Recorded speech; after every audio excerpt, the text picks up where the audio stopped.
Hello friends, तो आज वाली क्लास में हम समझेंगे डेटा टाइप्स के बारे में। डेटा टाइप्स में जाने से पहले इसकी रिक्वायरमेंट क्यों होती है एक जावा प्रोग्राम के अंदर, उसके बारे में समझेंगे। जब भी आप कोई भी जावा प्रोग्राम लिखोगे तो रन टाइम में आपको कोई वैल्यू स्टोर करवानी पड़ेगी, क्योंकि जब भी आप कोड लिख रहे हो वो एक एल्गो के अकॉर्डिंग होगा। लेकिन एल्गो के ऊपर आपको कुछ इनपुट देना होगा और इनपुट के अकॉर्डिंगली कुछ आउटपुट जनरेट कराना पड़ेगा। तो वो जो इनपुट है वो क्या कहलाती है? वैल्यूज। और वैल्यूज को आप किसी वेरिएबल में स्टोर करवाएंगे।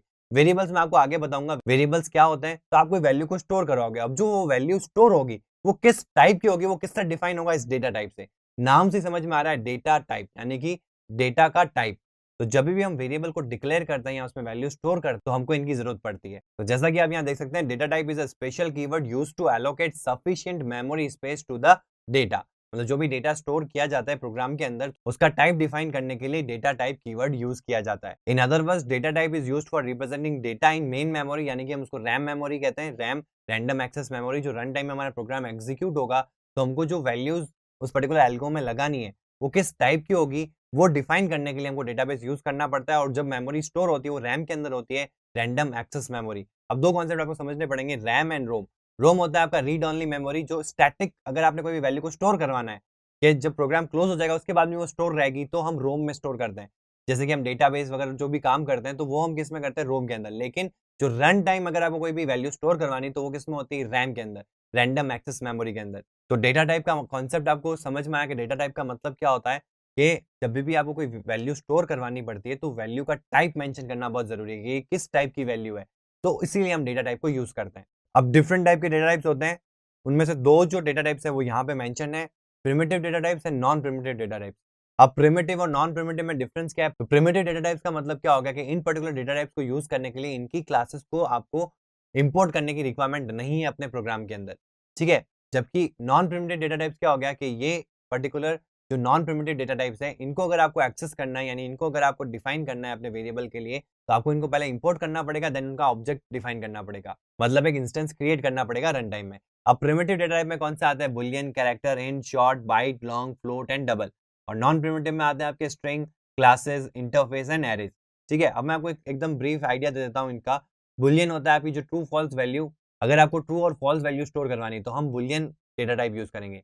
कैरेक्टर मतलब कोई भी एक अल्फा न्यूमेरिक वैल्यू स्टोर करवानी है एक, तो उसके लिए हम कैरेक्टर को यूज करेंगे। इसी के साथ मैं आपको बताता हूँ स्ट्रिंग के बारे में। सीक्वेंस ऑफ कैरेक्टर क्या होता है? आपका स्ट्रिंग होता है, मतलब एक वर्ड अगर आपने लिखा है, मतलब एक आपने कोई कैरेक्टर को यूज किया है तो वो आप कैरेक्टर में स्टोर करोगे। लेकिन अगर मल्टीपल यानी कि सीक्वेंस ऑफ कैरेक्टर है या एरे ऑफ कैरेक्टर है तो हम क्या यूज करेंगे? स्ट्रिंग को यूज करेंगे। जैसे अगर आपको ए स्टोर करवाना है तो आप स्ट्रिंग भी यूज कर सकते हो एज अ डेटा टाइप और कैरेक्टर भी यूज कर सकते हो। लेकिन अगर आपको रमन स्टोर करवाना है, RAMAN, तो एक से ज्यादा कैरेक्टर है तो हम क्या यूज करेंगे? स्ट्रिंग डेटा टाइप यूज करेंगे। देन आपका आता है इंट, इंट फॉर 0 से 9 वैल्यूज, यानी कि इंटीजर टाइप डेटा। तो इंटीजर टाइप डेटा कौन सा होता है? 0 से 9 के बीच में जो डेटा है वो इंटीजर टाइप डेटा होता है, तो वो इंट से आता है। देन आता है आपका शॉर्ट और बाइट। अब जो शॉर्ट और बाइट है इसको ऐसे समझते हैं, कोई भी एरेज में डेटा स्टोर करना है तो हम बाइट एरे का यूज करते हैं, और जो आपका शॉर्ट है वो बाइट से हाफ द साइज होता है। तो अगर आपको उससे कम डेटा स्टोर करवाना है तो आप शॉर्ट को यूज कर सकते हैं, ठीक है। तो जो भी फाइल्स अगर आप देखते हो तो बाइट एरे के अंदर स्टोर होती है। जैसे आपकी फाइल अगर आपने रन टाइम में अगर आप पीसी भी ओपन करते हैं तो पीसी के अंदर अगर आप कोई भी फाइल को देखते हो तो उसकी साइज देखेंगे तो आपके केबी, एमबी, जीबी ऐसा कुछ आएगा। तो ये क्या है? केबी का मतलब हो गया किलोबाइट, ठीक है। एमबी का मतलब हो गया मेगाबाइट्स, जीबी का मतलब हो गया गीगाबाइट्स, टीबी का मतलब हो गया टेट्राबाइट्स, ठीक है। और एक बाइट के अंदर आपको मिलते हैं 8 बिट्स।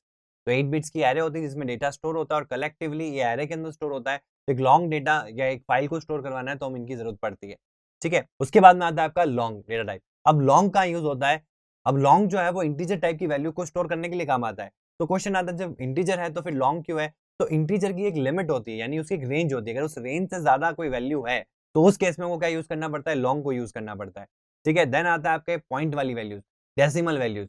तो डेसिमल वैल्यूज भी अगर आपको स्टोर करवानी है तो उसके लिए आपको क्या यूज करना पड़ेगा? फ्लोट या डबल। तो देखो पॉइंट की वैल्यूज है, इंटीजर में ही होती है पॉइंट की वैल्यूज, लेकिन डेसिमल वैल्यूज आपका इंटीजर स्टोर नहीं करता, पॉइंट के आगे की वैल्यू स्टोर करेगा, पॉइंट के पीछे की वैल्यू स्टोर नहीं करेगा। तो उसके लिए पॉइंट की वैल्यू या डेसिमल वैल्यूज अगर आपको स्टोर करवानी है तो आपको फ्लोट यूज करना पड़ेगा। अब जो पॉइंट में भी बड़ी वैल्यू है, अगर अब पॉइंट के बाद में भी अगर आपके 5 से 6 डिजिट है तो आप क्या यूज कर सकते हो? फ्लोट यूज कर सकते हो। लेकिन अगर 5-6 से ज्यादा अगर डिजिट्स है पॉइंट के बाद में तो आप क्या यूज करेंगे? डबल को यूज करेंगे। देन यहाँ पे आ गया आपका नॉन प्रिमिटिव जो कि हो गया स्ट्रिंग। स्ट्रिंग मैंने अभी आपको बताया, जब एरे ऑफ कैरेक्टर अगर आपको यूज करना है तो आप स्ट्रिंग यूज करेंगे। देन जो क्लासेस का भी तो एक आप ऑब्जेक्ट बनाओगे, इंस्टेंस बनाओगे, तो उसको एक वेरिएबल में स्टोर करवाना पड़ेगा। तो वेरिएबल में स्टोर कराने के लिए उसका टाइप मेंशन करना पड़ेगा। तब ये चीज यूज में आएगी। तो आपको मेंशन करना पड़ेगा, तो उसके लिए पहले क्लास को इंपोर्ट करना पड़ेगा, देन उसका ऑब्जेक्ट क्रिएट करना पड़ेगा। इसमें कोई डिफॉल्ट वैल्यू नहीं होती, तो इसलिए नॉन प्रिमिटिव है। देन इंटरफेसेस, तो वो एक तरह से क्लास है जहां पे आपने सारे मेथड्स को डिक्लेयर करके रखा हुआ है, डिफाइन नहीं कर रखा है, तो वो होती है आपकी इंटरफेस क्लासेस। उनको भी अगर आपको यूज करना है तो वो भी किस में आती है, नॉन प्रिमिटिव डेटा टाइप्स में आती है। देन आपकी एरेज हो गई, तो एरेज भी जब हम यूज करेंगे, एरे क्या होता है, collection of singular data type. यानी कि अगर मेरे को इंटीजर की मल्टीपल वैल्यू स्टोर करवानी है तो मैं किसको यूज करूंगा, एरे को यूज करूंगा। जैसे मेरे को 5 जनों के रोल नंबर स्टोर कराना है तो मैं क्या डेटा टाइप यूज करूंगा, एरे को यूज करूंगा, और वो भी एरे किस टाइप का, इंटीजर टाइप का। मेरे को 5 जनों के नाम स्टोर करवाने हैं तो मैं क्या यूज करूंगा, एरे यूज करूंगा, किस टाइप की, स्ट्रिंग टाइप की एरे को। ठीक है, तो ये होते हैं आपके डेटा टाइप जो आपको पता होने चाहिए वेरिएबल में जाने से पहले, क्योंकि हमारा जो नेक्स्ट सेक्शन रहने वाला है वो कौन सा रहने वाला है, वेरिएबल्स के ऊपर। तो वेरिएबल्स को समझने के लिए आपको डेटा टाइप्स का नॉलेज होना चाहिए, तो इसीलिए हमने सीखा डेटा टाइप्स क्या होता है, ताकि जो नेक्स्ट सेशन है वो आपको अच्छे से समझ में आ जाए। तो इस क्लास के लिए इतना ही, थैंक यू।